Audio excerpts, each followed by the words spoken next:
राज्यात भाजप विरोधी पक्ष म्हणून लढत आहे, पण तो प्रभावी ठरत नाही. आता अधिक प्रभावीपणे लढा द्यायला हवा, असे माजी मंत्री सी.टी. रवी म्हणाले. शनिवारी बेळगावमध्ये पत्रकार परिषदेत ते बोलत होते. ते म्हणाले, मुख्यमंत्री सिद्धरामय्या यांनी विक्रमी 16वे बजेट सादर केले आहे, परंतु त्याच वेळी त्यांनी सर्वाधिक कर्ज घेण्याचा विक्रमही केलाय. 4 लाख कोटींपेक्षा जास्त कर्ज घेतलं आहे. सध्याच्या बजेटमध्ये 27% हिस्सा कर्जाचा आहे. या वर्षीच 1,16,120 कोटी रुपयांचं कर्ज घेतलं आहे. जर हे पैसे मूलभूत सुविधांवर खर्च केले असते तर कर संकलनावर कोणताही परिणाम झाला नसता, असे ते म्हणाले. ನಿನ್ನೆ ಮಾನ್ಯ ಮುಖ್ಯಮಂತ್ರಿ ಶ್ರೀ ಸಿದ್ದರಾಮಯ್ಯನವರು ಅವರು ಹಣಕಾಸು ಖಾತೆ ಸಚಿವರಾಗಿ ಉಪಮುಖ್ಯಮಂತ್ರಿಯಾಗಿ ಮುಖ್ಯಮಂತ್ರಿಯಾಗಿ ದಾಖಲೆಯ 16ನೇ ಬಜೆಟ್ನ ಮಂಡಿಸಿದ್ದಾರೆ. ಅವರ ಬಜೆಟ್ಟು ಕೂಡ ಒಂದು ದಾಖಲೆ. ಇನ್ನೊಂದು ದಾಖಲೆ ಅದನ್ನು ಅವರು ಸ್ವತಃ ಹೇಳ್ಕೊಂಡಿದ್ದಾರೆ 16ನೇ ಬಜೆಟ್ ಅಂತ. ಗೊತ್ತಿರೋ ದಾಖಲೆ ಅದು.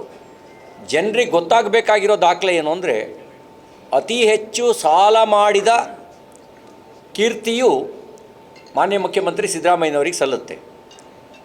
ಇದುವರೆಗೂ ಎಷ್ಟು ಜನ ಮುಖ್ಯಮಂತ್ರಿಗಳು ಸಾಲ ಮಾಡಿದಾರೋ ಅವರೆಲ್ಲರ ಸಾಲದ ಒಟ್ಟು ಮೊತ್ತಕ್ಕಿಂತ ಜಾಸ್ತಿ ಸಾಲವನ್ನು ಒಬ್ಬರೇ ಮುಖ್ಯಮಂತ್ರಿ ಮಾಡಿದ್ದಾರೆ, ಅದು ಸಿದ್ದರಾಮಯ್ಯನವರು.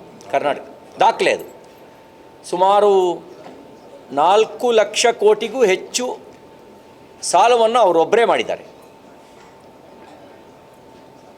ಈ ಬಾರಿ ಬಜೆಟ್ನಲ್ಲೂ ಬಜೆಟ್ನ ಪ್ರತಿಶತ 27% ಆದಾಯ ಎಲ್ಲಿಂದ ಬರುತ್ತೆ ಅಂತ ಹೇಳಿದ್ರೆ, ಅವ್ರು ಹೇಳಿರೋದು ಸಾಲದಿಂದ 27%, 19% ಅಬ್ಕಾರಿಯಿಂದ ಬಂದರೆ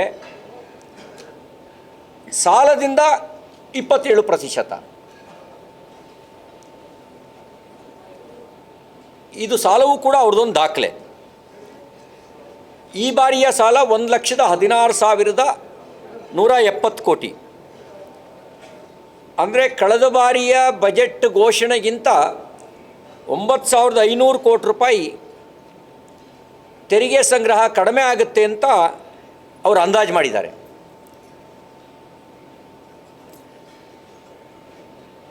ಮೂಲಸೌಕರ್ಯದ ಹೂಡಿಕೆಗೆ ಉತ್ತೇಜನ ಕೊಟ್ಟಿದ್ದರೆ ತೆರಿಗೆ ಸಂಗ್ರಹ ಯಾವತ್ತೂ ಕಡಿಮೆ ಆಗ್ತಿರಲಿಲ್ಲ. ಬೆಲೆ ಏರಿಕೆಯ ನಂತರವೂ ಕೂಡ ತೆರಿಗೆ ಸಂಗ್ರಹ ಕಡಿಮೆ ಆಗಿದೆ ಅಂತ ಹೇಳಿದ್ರೆ ಭಾಳ ಗಂಭೀರವಾಗಿ ಆಲೋಚನೆ ಮಾಡಬೇಕು. ಕಳೆದ ವರ್ಷ 3,22,000 ಕೋಟಿ ರೂಪಾಯಿನ ನಾವು ವೆಚ್ಚ ಮಾಡ್ತೀವಿ ಅಂತ ಹೇಳಿದರು. ವೆಚ್ಚ ಅಂತ ಹೇಳಿದ್ರೆ ಅದು ಕಮಿಟೆಡ್ ಎಕ್ಸ್ಪೆಂಡಿಚರ್ ಮತ್ತು ಬಂಡವಾಳ ಹೂಡಿಕೆ, ಮೂಲಸೌಕರ್ಯದ ಅಭಿವೃದ್ಧಿ ಹೂಡಿಕೆ ಸೇರಿ 3,22,000 ಕೋಟಿ ಹೇಳಿದರು. ಇದುವರೆಗೂ ಖರ್ಚಾಗಿರೋದು ಕೇವಲ 1,75,000 ಕೋಟಿ. ಮಾರ್ಚ್ 31ಕ್ಕೆ 23 ದಿನ ಇದೆ. 23 ದಿನದಲ್ಲಿ 1,46,000 ಕೋಟಿ ಖರ್ಚು ಮಾಡೋಕ್ಕೆ ಸಾಧ್ಯನಾ?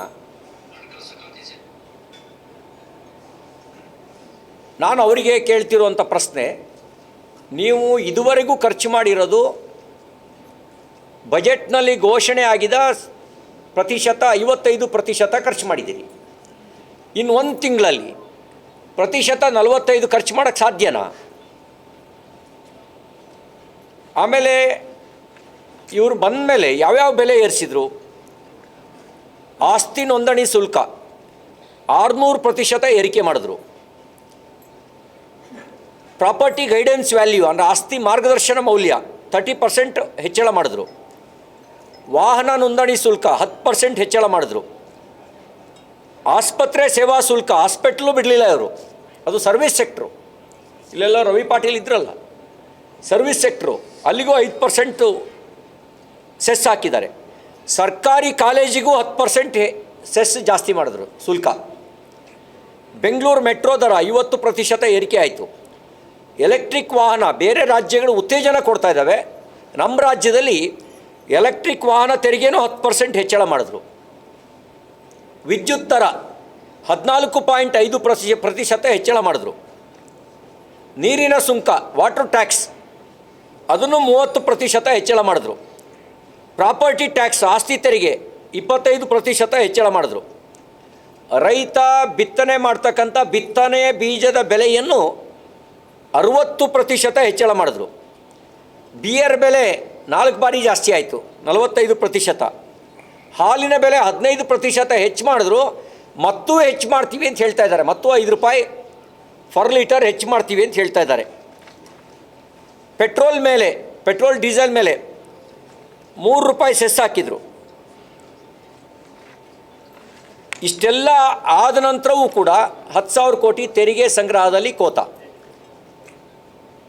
ಇಷ್ಟೆಲ್ಲ ತೆರಿಗೆ ಏರಿಸಿದ ನಂತರನೂ ನಾನು ಮುಖ್ಯಮಂತ್ರಿಗಳಿಗೆ ಕೇಳೋಕ್ಕೆ ಬಯಸೋದು, ಸಾಲ ಮಾಡಿ ತುಪ್ಪ ತಿನ್ನಬೇಕು ಅನ್ನೋದು ಚಾರುವಾಕ ನೀತಿಯಾಗಿತ್ತು. ನೀವು ಸಾಲ ಮಾಡಿದ್ದೀರಿ, ತುಪ್ಪ ಯಾರಿಗೆ ಕೊಟ್ಟಿದ್ದೀರಿ? ಬೆಲೆ ಏರಿಕೆ ಬರೆಯನ್ನು ಎಲ್ಲರ ಮೇಲೂ ಹೇರಿದ್ದೀರಿ, ತುಪ್ಪ ಯಾರು ತಿಂತಾ ಇದ್ದಾರೆ ನಿಮ್ಮ ಸರ್ಕಾರದಲ್ಲಿ? ಸಾಲ ಏರಿಕೆ ಆಗ್ತಾಯಿದೆ, ತುಪ್ಪ ಯಾರು ತಿಂತಾ ಇದ್ದಾರೆ? ಭಾಳ ಗಂಭೀರವಾಗಿ ಆಲೋಚಿಸಬೇಕಾಗಿರೋದು. ಕಮಿಟೆಡ್ ಎಕ್ಸ್ಪೆಂಡಿಚರು, ಬದ್ಧತಾ ವೆಚ್ಚ 250 ಅಂದರೆ 250 ಲಕ್ಷ ಕೋಟಿ ರೂಪಾಯಿ ಏರಿಕೆಯಾಗಿದೆ. ಅಂದರೆ 2.5 ಲಕ್ಷ ಕೋಟಿ ರೂಪಾಯಿಗೂ ಹೆಚ್ಚಿಗೆ ಆಗಿದೆ. 2.5 ಲಕ್ಷ 250 ಲಕ್ಷ 2.5 ಲಕ್ಷ ಕೋಟಿ ರೂಪಾಯಿಗೂ ಹೆಚ್ಚಳ ಆಗಿದೆ ಬದ್ಧತಾ ವೆಚ್ಚ.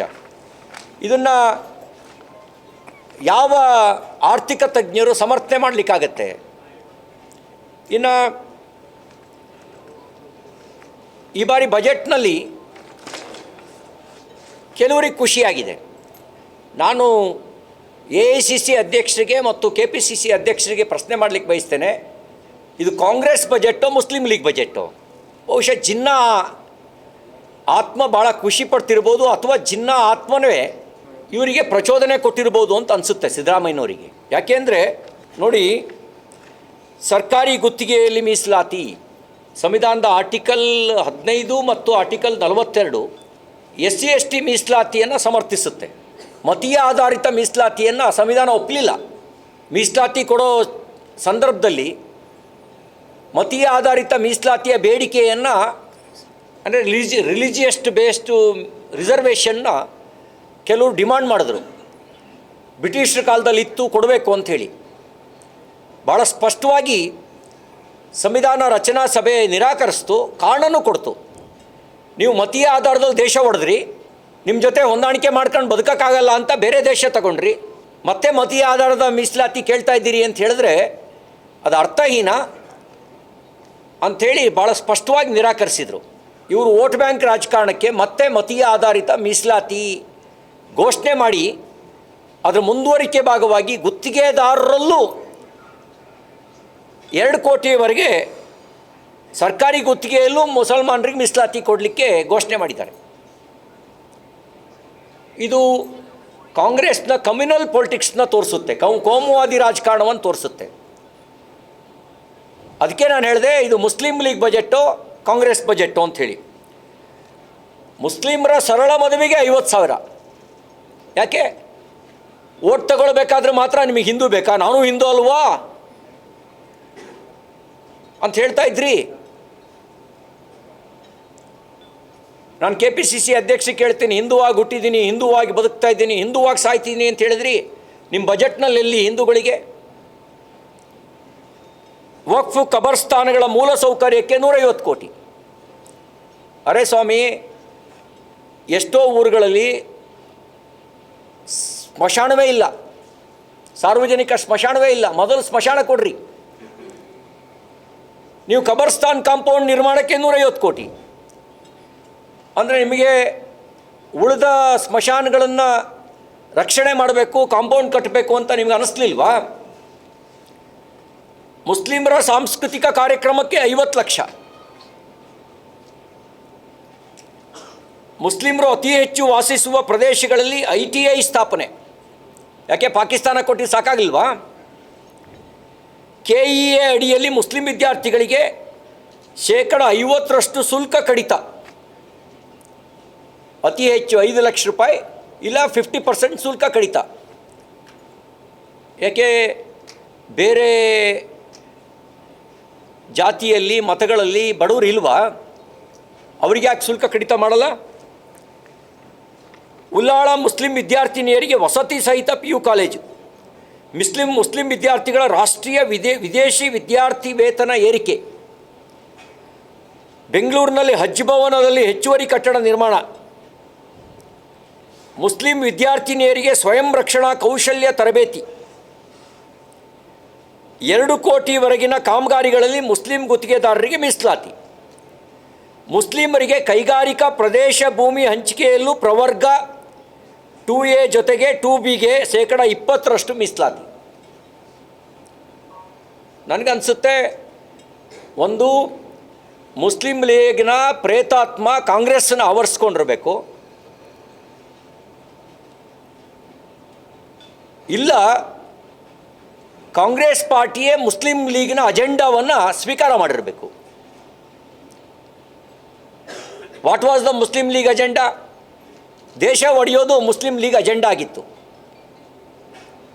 ಈ ಅಜೆಂಡಾವನ್ನು ಕಾಂಗ್ರೆಸ್ ಸ್ವೀಕಾರ ಮಾಡದಂತೆ ಕಾಣ್ತಾ ಇದೆ.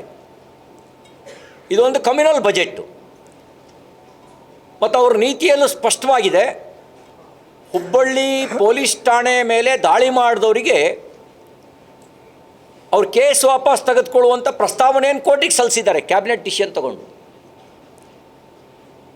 ಪೊಲೀಸ್ ಠಾಣೆ ಮೇಲೆ ದಾಳಿ ಮಾಡಿದವ್ರನ್ನೇ ಕೇಸ್ ವಾಪಸ್ ತೆಗಿತೀರಿ ಅಂದರೆ ಇನ್ನು ಜನಸಾಮಾನ್ಯರ ಗತಿ ಏನು? ಅಂದರೆ ಈ ಮೂಲಕ ಕಮ್ಯುನಲ್ ಮತ್ತು ಕ್ರಿಮಿನಲ್ ರಾಜಕಾರಣಕ್ಕೆ ಪ್ರೋತ್ಸಾಹವನ್ನು ಕಾಂಗ್ರೆಸ್ ಕೊಡ್ತಾ ಇದೆ ಅಂಥೇಳಿ ಅನಿಸುತ್ತೆ. ಹೆಚ್ಚುವರಿ ಉರ್ದು ಶಾಲೆಗಳ ನಿರ್ಮಾಣಕ್ಕೆ ಉತ್ತೇಜನಕ್ಕಾಗಿ 100 ಕೋಟಿ. ಅಲ್ಪಸಂಖ್ಯಾತರ ಕಾಲೋನಿಗಳು ಮತ್ತು अल्पसंख्यातर बढावणे अभिवृद्धीಗೆ 1000 कोटी. सरकारी कंत्राटांमध्ये मुस्लिमांना आरक्षण, मुस्लिमांच्या साध्या विवाहासाठी 50,000 रुपये मदत, वक्फ कब्रस्थानासाठी 130 कोटींची तरतूद आहे.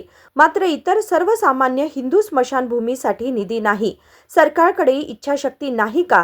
तसेच हे काँग्रेसचे बजेट आहे की मुस्लिम लीगचे, असा सवालही त्यांनी विचारला.